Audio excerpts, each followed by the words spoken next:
Escucha. Cierra los ojos y escucha de verdad. No dejes que tu mente divague hacia las notificaciones de tu teléfono. Quédate aquí, en la oscuridad. Ese sonido que oyes no es una fábrica. No es una locomotora vieja. Es el sonido de la supervivencia forzada.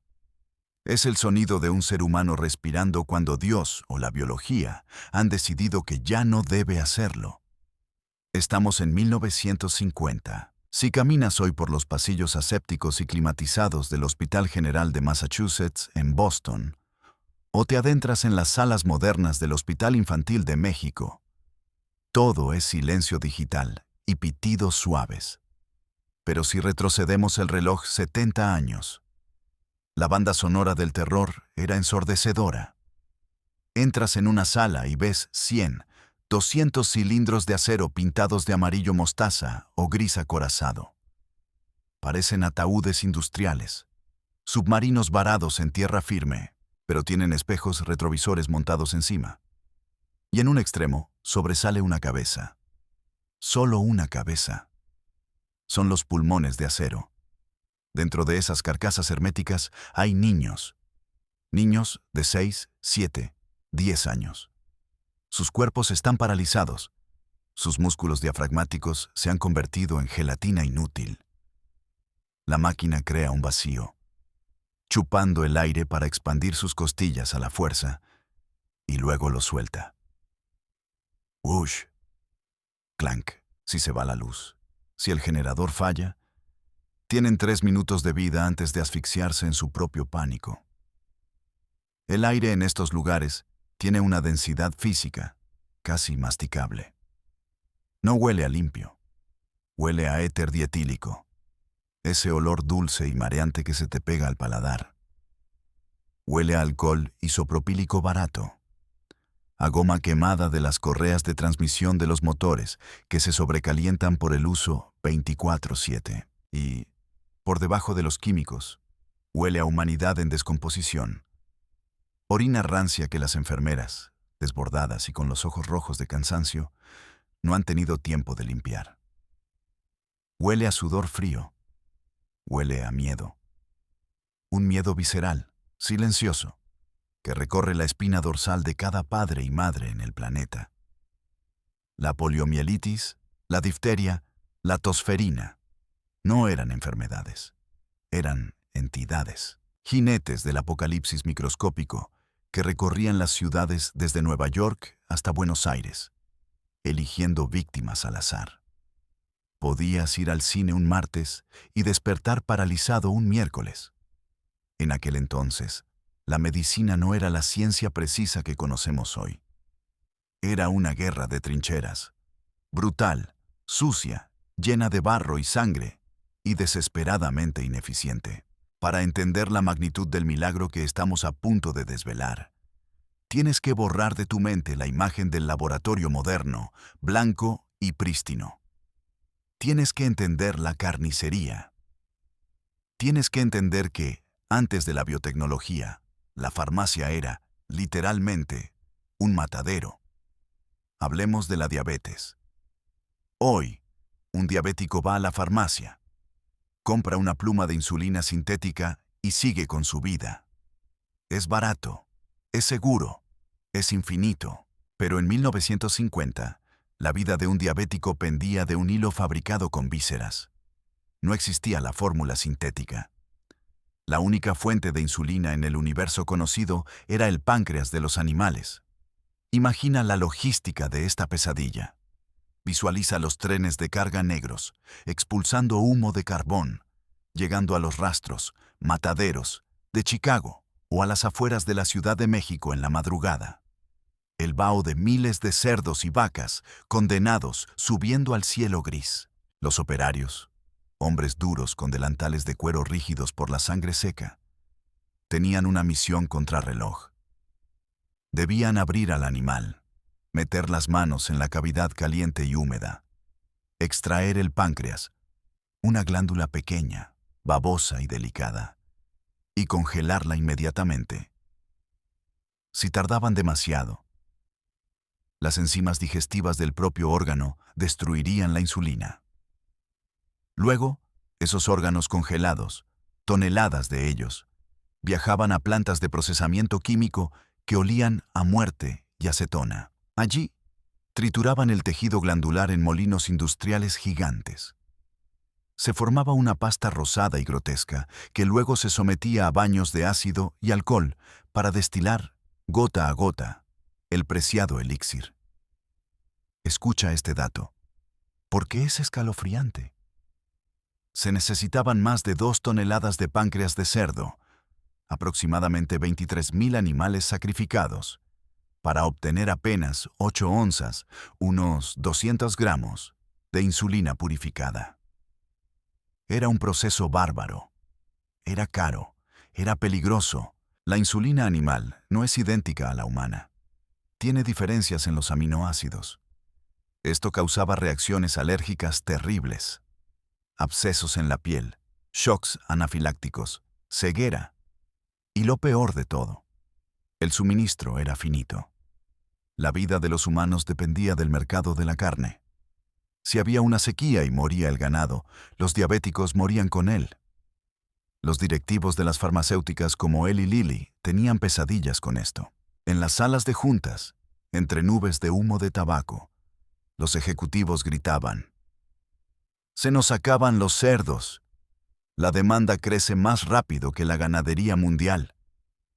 En 20 años tendremos que decidir quién vive y quién muere por el precio de un jamón». Lo mismo ocurría con las vacunas. Para hacer la vacuna Salk contra la polio, necesitaban cultivar el virus. Y el virus solo crecía en riñones de monos. Millones de monos rhesus fueron cazados en las selvas de Asia, hacinados en jaulas de bambú, transportados en barcos donde la mitad moría de estrés y sed, para llegar a laboratorios donde serían sacrificados en nombre de la salud pública. Era una industria extractiva, depredadora. La humanidad estaba atada de manos. La ciencia había avanzado lo suficiente para identificar al enemigo, pero nuestras armas eran palos y piedras bañados en sangre. El mundo necesitaba desesperadamente una nueva forma de manufactura. No una que dependiera de las vísceras, sino una que operara en el nivel más fundamental de la materia. Una forma de escribir la realidad. Pero nadie, ni los futuristas más atrevidos, ni los escritores de ciencia ficción, imaginaban que la llave para esta revolución, el Prometeo, que robaría el fuego de los dioses biológicos, no vendría de un laboratorio multimillonario en Suiza, ni de una agencia secreta soviética. Vendría de la mente de un joven estudiante que caminaba por los pasillos de la Universidad Nacional Autónoma de México, UNAM, en un país que el primer mundo miraba con condescendencia y exotismo. Hola, amigo y amiga. Bienvenidos a una inmersión profunda, a un viaje forense a través de los engranajes ocultos de la historia industrial. Hoy, vamos a diseccionar el momento exacto en que la biología dejó de ser el estudio de la vida para convertirse en la ingeniería de la vida. Hoy descubriremos cómo Francisco Bolívar Zapata, un hombre olvidado por la cultura popular pero venerado en el silencio de la academia, diseñó el caballo de Troya molecular que rompió las cadenas de la naturaleza. Ponte cómodo. Esto se va a poner técnico, sucio y fascinante. Acto primer. El ingeniero de lo invisible en tiempos de furia. Francisco Bolívar Zapata no nació con un microscopio bajo el brazo, pero sí con una inquietud que rozaba lo patológico. Creciendo en la Ciudad de México de mediados de siglo, Francisco vivía en una realidad vibrante y contradictoria. Era una época de ebullición. El mundo fuera de las aulas estaba en llamas. Es 1968. Mientras Francisco estudiaba, en las calles de Tlatelolco, el gobierno mexicano reprimía brutalmente al movimiento estudiantil. Los tanques rodaban por las avenidas. El aire político era denso, lleno de reclamos de justicia, libertad y democracia. Ser estudiante de la UNAM en ese momento no era solo una posición académica. Era una postura política de alto riesgo. Pero mientras sus compañeros debatían sobre Marx y la revolución armada en las cafeterías llenas de humo de cigarrillos delicados, Francisco miraba hacia otro tipo de revolución, una más silenciosa, pero potencialmente más poderosa. No era el típico niño genio de las películas que resuelve ecuaciones en cristales flotantes. Su genialidad era táctil. Veía una hormiga y no veía un insecto. Veía un autómata biológico siguiendo un programa químico. Veía una planta y se obsesionaba con la presión hidráulica que llevaba el agua a las hojas. Para él, la naturaleza no era magia divina. Era maquinaria. Compleja, húmeda, blanda, a veces asquerosa, pero maquinaria al fin y al cabo. Y si es una máquina, se puede desarmar. Y si se puede desarmar, se puede mejorar. El contexto científico, sin embargo, jugaba en su contra. Estamos en plena Guerra Fría. La ciencia de verdad, la que recibía los fondos y las portadas de los periódicos, era la física. Oppenheimer, Einstein, von Braun. Cohetes y bombas. Estados Unidos y la Unión Soviética medían sus egos en megatones y en quién ponía la bota primero en la luna. La biología era vista como la hermana pobre y tonta, una ciencia descriptiva. Coleccionistas de mariposas, les llamaban los físicos con desdén. En México, la situación era aún más precaria, aunque la UNAM era un bastión intelectual. Los recursos para la investigación de vanguardia eran escasos. Imagina el laboratorio donde Francisco se formó. No hay aire acondicionado. Las ventanas están abiertas y entra el smog y el ruido del tráfico de la avenida Insurgentes. Las mesas de trabajo son de madera pesada, manchadas por décadas de ácidos derramados. Los equipos son, en su mayoría, donaciones de segunda mano de universidades estadounidenses o reparaciones ingeniosas hechas con alambre y cinta adhesiva. Aquí, entre matraces de vidrio soplado a mano y el olor penetrante del benceno y el formol, Francisco se obsesionó con un organismo que el resto del mundo despreciaba: la Escherichia coli, la E. coli, un germen asociado a las heces, un habitante indigno del intestino. Pero Francisco veía en ella la fábrica perfecta. Se reproducía cada 20 minutos. Era resiliente, era rápida. El problema era el lenguaje. En 1953, Watson y Crick habían descubierto la estructura del ADN, la doble hélice. Fue un hito monumental. Pero 20 años después, a principios de los 70, la comunidad científica estaba estancada. Sabían leer el código, más o menos, pero no sabían escribirlo. Era como tener acceso a la biblioteca más grande del universo, llena de manuales para construir cualquier ser vivo. Pero tener las manos atadas a la espalda y la boca cosida. Podías mirar los libros, pero no podías sacar una página, ni corregir una errata, ni escribir un capítulo nuevo. Francisco devoraba los papers científicos que llegaban por correo a la hemeroteca de la UNAM, a veces con meses de retraso. Leía sobre unas extrañas proteínas llamadas enzimas de restricción, tijeras químicas. Leía sobre ligasas, pegamento molecular.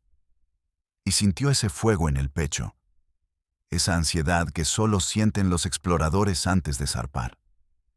Sabía que la biología estaba a punto de dar un salto cuántico. Sabía que la era de la descripción estaba terminando y empezaba la era de la construcción. Y él estaba a 3.000 kilómetros del epicentro. Tenía que irse. Tenía que ir al ojo del huracán. Y ese ojo estaba en California. Acto segundo. La migración y el infierno técnico. Llegar a la Universidad de California en San Francisco, UCSF, a mediados de los años 70, fue como aterrizar en otro planeta. El área de la bahía era una olla a presión cultural. Por un lado, tenías los remanentes del movimiento hippie, el verano del amor, pudriéndose hacia el cinismo de los 70, las protestas contra el final de la guerra de Vietnam, el escándalo de Watergate en las noticias de la noche. Por otro lado, en Silicon Valley empezaban a soldarse los primeros microchips. Francisco Bolívar Zapata llegó con sus maletas, un inglés con fuerte acento y el peso de representar a una nación que no figuraba en el mapa de la alta tecnología. Se integró al laboratorio de Herbert Boyer. Boyer no era un jefe cualquiera. Era una leyenda viviente, un hombre carismático, con chalecos de piel y bigote grueso, que ya había demostrado que se podía cortar ADN. Pero la bienvenida al laboratorio no fue un abrazo cálido. El laboratorio era una zona de guerra psicológica. El aire vibraba con tensión y cafeína. No solo competían contra Harvard o Stanford, competían entre ellos. Era un entorno darwiniano puro. Pública o perece. Francisco se encontró rodeado de postdoctorados brillantes, arrogantes, provenientes de las mejores universidades del mundo, que miraban al mexicano con curiosidad antropológica y cierto escepticismo. Aquí entramos en lo que llamaré el infierno técnico. Hoy, un estudiante de biología pide un kit por internet para clonar ADN. Viene en una cajita bonita con instrucciones de colores. En 1976, hacer ingeniería genética era una labor física, peligrosa y artesanal. Hablemos de los materiales. Para visualizar el ADN, usaban bromuro de etidio. Es un polvo naranja rojizo. Es un mutágeno potente. Si te toca la piel, se intercala en tu propio ADN y puede provocarte cáncer. Trabajaban con él a diario, a veces con guantes que no eran de la calidad actual, bajo lámparas de luz ultravioleta que te quemaban las retinas si no tenías cuidado. Hablemos de las herramientas. No existían las micropipetas automáticas digitales de hoy. Usaban pipetas de vidrio. Y a menudo, para aspirar los líquidos, usaban la boca. Sí, has oído bien. Pipeteo con la boca. Aspirabas bacterias, virus o químicos radioactivos, como el fósforo 32, usando un tubo de goma y tu propia capacidad pulmonar, rezando para no tragar nada. Un error, una tos, y tenías un cóctel tóxico en la garganta. El laboratorio olía. Olía a Luria broth, caldo de cultivo, que es básicamente extracto de levadura y carne. Un olor a sopa concentrada y salada que se vuelve nauseabundo después de 12 horas. Olía al ozono de los equipos eléctricos fallando. Olía a café quemado de la cafetera comunal que nunca se apagaba. El problema científico era monumental. La teoría decía que podías cortar un gen humano, como el de la insulina, y pegarlo en una bacteria. Pero el ADN humano no puede entrar solo. La bacteria lo devoraría. Necesitaban un vehículo, un vector. La naturaleza les daba los plásmidos, anillos de ADN que las bacterias usan para pasarse información como notas en clase. Toma, aquí tienes cómo resistir a la penicilina. Pero los plásmidos naturales eran un desastre para la ingeniería. Eran enormes, caóticos. Tenían demasiados sitios de corte. Imagina que quieres editar una película de cine antigua. Tienes unas tijeras mágicas que cortan cada vez que aparece una corbata roja en la pantalla. Si la película está llena de gente con corbatas rojas, al usar las tijeras, la película se hará confeti. La destruirás. Necesitas una película que tenga una sola corbata roja, en el momento exacto donde quieres insertar la nueva escena. Los plásmidos naturales, como el Cole-1 o el PSC-101, eran películas llenas de corbatas rojas, imposibles de usar con precisión. Francisco pasaba 18, 20 horas diarias en el laboratorio. Sus manos temblaban por la falta de sueño y el exceso de café barato. Tenía conversaciones tensas con sus compañeros. Esto es inútil, Paco, le decía algún colega americano, frotándose los ojos. Llevamos 3 meses intentando aislar este fragmento. Los plásmidos son inestables. Quizás la naturaleza no quiere que hagamos esto. Quizás los de Asilomar tenían razón.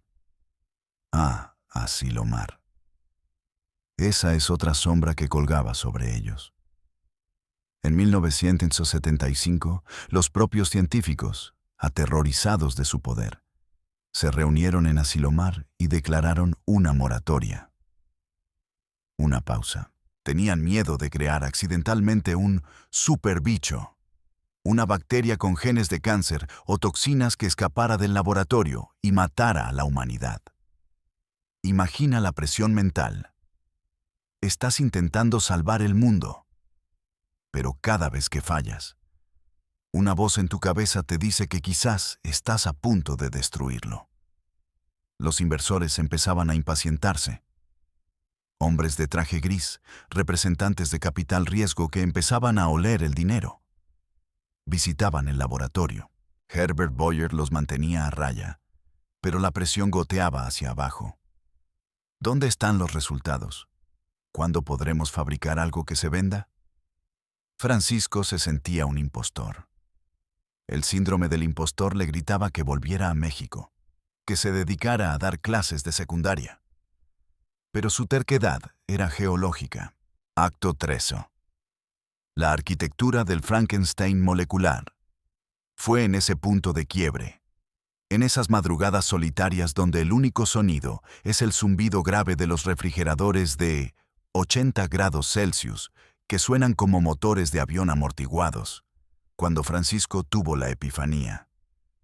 Se dio cuenta de que no podían seguir buscando el plásmido perfecto en la naturaleza. Dios no lo había creado. Entonces, ellos tendrían que ser Dios. No buscarlo. Construirlo. Esta idea era radical. Hasta ese momento, la biología era descubrimiento. Francisco proponía ingeniería civil, diseñar planos y edificar átomo por átomo. Se alió con otro latino, Raymond Ray Rodríguez. Dos outsiders en el mundo anglosajón. Formaron una alianza forjada en la desesperación y la ambición. La misión, construir el vector PBR de 322. Tenía que cumplir 3 requisitos imposibles. 1. Ser pequeño, para ser ágil y no romperse al manipularlo. 2. Tener sitios de corte únicos.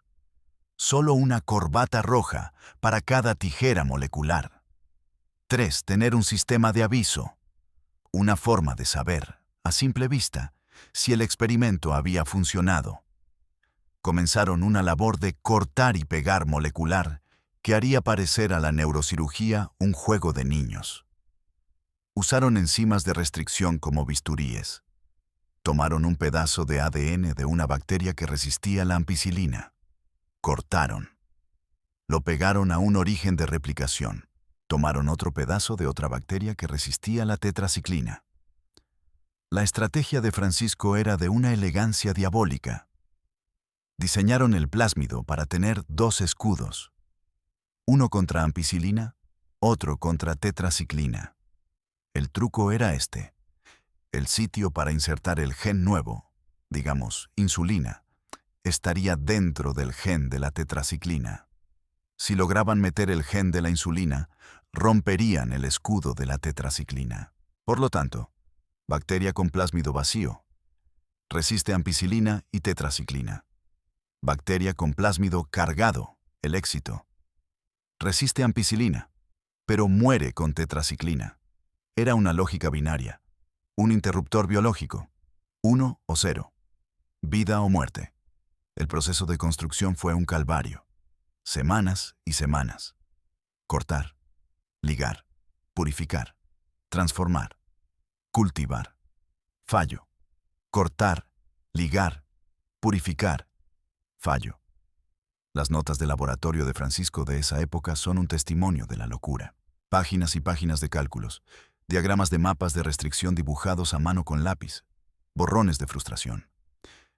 El número 322 no es mágico, es secuencial. Hubo un PBR 318, un PBR 320, todos defectuosos. Todos intentos fallidos que acabaron en la basura biológica. El laboratorio se convirtió en su casa. Dormían en catres. Comían de máquinas expendedoras. Ray y Francisco apenas hablaban. Se comunicaban con gruñidos y gestos, pasándose tubos Eppendorf como si fueran munición en una trinchera. Estaban cosiendo un monstruo de Frankenstein invisible. Y finalmente, tras meses de agobio, obtuvieron una pequeña cantidad de líquido transparente en el fondo de un tubo. Según sus cálculos, ahí flotaba el PBR-322, un anillo de ADN de 4.361 pares de bases, una obra maestra de diseño sintético. Pero tener el plano no es tener el edificio, había que probarlo. Acto cuarto. El día del juicio y el olor de la victoria. El día de la prueba final. La atmósfera en el laboratorio no era de fiesta. Era de funeral anticipado. El miedo al fracaso era paralizante. Si esto no funcionaba, se acabaron los fondos. Se acabó la visa. Se acabó el sueño. El experimento era simple, pero brutal. Insertaron un gen extraño en el sitio de la tetraciclina del PBR-322 y metieron los plásmidos en bacterias E. coli normales. Luego, tuvieron que sembrarlas. Usaron una técnica llamada réplica en terciopelo. Réplica plating. Es tan artesanal como suena. Tienes una placa de Petri maestra con colonias de bacterias. Tomas un cilindro de madera cubierto con una tela de terciopelo estéril. Sí, tela de terciopelo, como un vestido de noche. Presionas el terciopelo suavemente sobre las bacterias. Las bacterias se pegan a los pelitos de la tela. Luego, usas ese terciopelo como un sello de goma y lo estampas en dos placas nuevas. Placa A, con ampicilina. Placa B, con tetraciclina. Pusieron las placas en la incubadora, un armario caliente, oscuro y húmedo, a 37 grados exactos. Cerraron la puerta metálica. El clic del cierre sonó como un disparo. Tuvieron que esperar toda la noche, 12 a 16 horas, para que las bacterias crecieran. Esas fueron las horas más largas de la vida de Francisco Bolívar Zapata. Salió a caminar por las colinas de San Francisco. La niebla fría del Pacífico le golpeaba la cara, pero él ardía por dentro. Repasaba cada paso mentalmente. ¿Estaba la ligasa activa? ¿Estaba el antibiótico fresco? ¿Había contaminado las placas con su propio aliento al hablar? Volvió al laboratorio al amanecer. Ray ya estaba allí, mirando la puerta de la incubadora como si fuera la entrada a una tumba egipcia. Abrieron la puerta. El golpe de calor húmedo y el olor característico de la E. coli llenaron el espacio. Es un olor difícil de describir si no has estado allí. Huele a maíz cocido, pero con un fondo podrido, terroso. Es el olor de la vida creciendo descontrolada. Francisco sacó las placas con manos enguantadas. El corazón le golpeaba contra las costillas como un pájaro atrapado. Miró la placa A, ampicilina. Estaba llena de puntitos blancos cremosos, colonias. Estaban vivas. El plásmido había entrado. El primer escudo funcionaba, pero la prueba de fuego era la placa B. Tenían que buscar las bacterias que no estuvieran allí. Compararon las posiciones. Mira esta colonia aquí, en la A, señaló Francisco con un dedo tembloroso. Coordenada 3X. Miraron la misma posición en la placa B, tetraciclina. Vacío. Nada. La bacteria había muerto. El escudo se había roto. Significaba que el gen extraño estaba dentro. Funcionaba. El sistema de inactivación insercional funcionaba con precisión digital. Habían creado una máquina de escribir genética con tecla de borrar. Podían distinguir qué bacterias trabajaban para ellos y cuáles no. Francisco y Ray no gritaron. No hubo champán. Se miraron el uno al otro, sobre las placas llenas de bacterias, con los ojos vidriosos de cansancio y alivio. Sonrieron. Una sonrisa cansada, rota, pero triunfal. Acababan de domesticar a la bestia. Acababan de convertir la biología en tecnología. Acto quinto. La fiebre del oro y el regreso del héroe. Lo que sucedió después fue un terremoto. La noticia del PBR 322 corrió como la pólvora. No por las redes sociales, sino por telex y conferencias telefónicas. Fue el pistoletazo de salida para la industria de la biotecnología. De repente, el laboratorio académico se llenó de abogados de patentes. Herbert Boyer cofundó Genentech, la primera empresa de biotecnología de la historia. Salieron a bolsa. En un solo día, las acciones se dispararon. Científicos que ayer pedían prestado para el almuerzo, hoy eran millonarios sobre el papel. El PBR 322 se convirtió en el estándar mundial. Era el Windows de la ingeniería genética. Si querías clonar algo en Tokio, en Berlín o en Londres, usabas el plásmido de Bolívar y Rodríguez. Pero aquí es donde la historia de Francisco se separa del cliché del éxito americano. Le ofrecieron todo. Quédate, Paco. Te haremos rico. Tendrás tu propio laboratorio, acciones, una casa en las colinas. El sueño americano servido en bandeja de plata. Pero Francisco miraba las noticias, veía la desigualdad. Recordaba los hospitales de México. Recordaba el olor a miedo en las salas de infecciosos. Sabía que si esta tecnología se quedaba atrapada tras los muros de patentes de corporaciones americanas, los países pobres nunca tendrían acceso a ella. La brecha entre el norte y el sur sería infinita. Tuvo un conflicto ético profundo. ¿Ciencia para el lucro o ciencia para la gente? Y tomó una decisión que dejó a sus colegas de California boquiabiertos, una decisión que muchos llamaron suicidio profesional. Empacó sus cosas, guardó sus cuadernos y regresó a México. No volvió para retirarse, volvió para la guerra. La batalla en México fue más dura que el infierno técnico de California. Allí luchaba contra moléculas.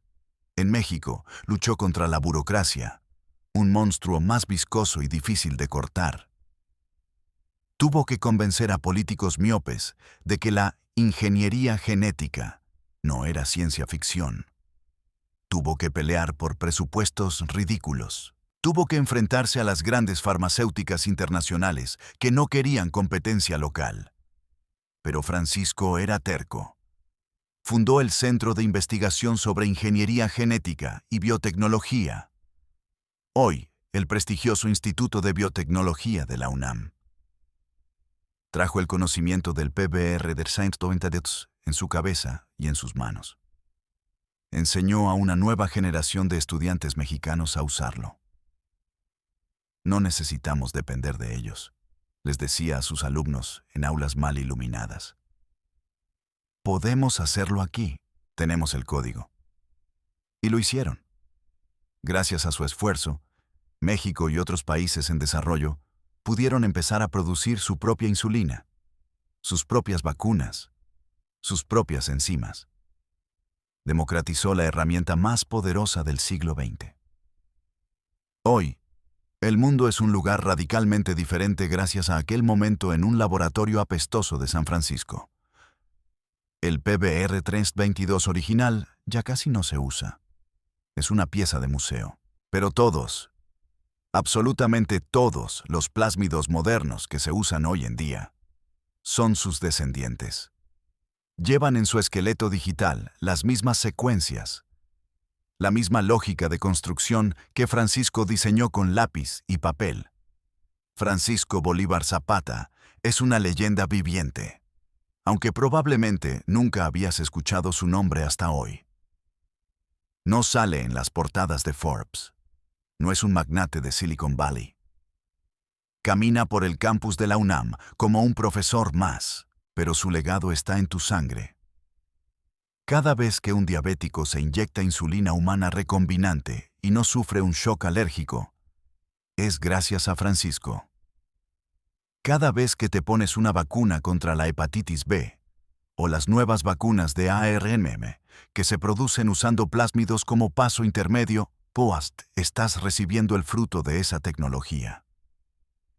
Cada vez que comes queso hecho con quimosina fermentada en lugar de cuajo extraído del estómago de un ternero muerto, ahí está el rastro del PBR 322. Él nos enseñó que la verdadera revolución industrial no ocurre con grandes máquinas de vapor ni con rascacielos de acero. Ocurre en el silencio absoluto de un microscopio. Ocurre cuando alguien tiene la audacia de mirar la naturaleza no como un templo sagrado e intocable, sino como un código que puede ser reescrito para aliviar el sufrimiento humano. Francisco Bolívar Zapata no solo hackeó una bacteria, hackeó el destino. Nos liberó de la matanza industrial y nos entregó las llaves de la farmacia de la vida. Se desvanece y es reemplazado por un silencio de paz, seguido por el sonido suave de una respiración humana natural y tranquila. La próxima vez que entres a una farmacia, detente un momento. Escucha. Ya no oirás los pulmones de acero. Ya no olerás la sangre de los mataderos. Oirás el silencio de la eficiencia. Y en ese silencio, si prestas atención, podrás escuchar el eco de un joven estudiante mexicano susurrándole instrucciones al código de la creación. Gracias por acompañarnos en este viaje al corazón de la materia. Si esta historia te ha volado la cabeza, si crees que el mundo debe conocer a sus verdaderos héroes, comparte este video. La historia de la ciencia no pertenece a los libros de texto polvorientos. Nos pertenece a todos nosotros. Soy. Y esto ha sido una disección de la historia. Nos vemos en el próximo Misterio Industrial.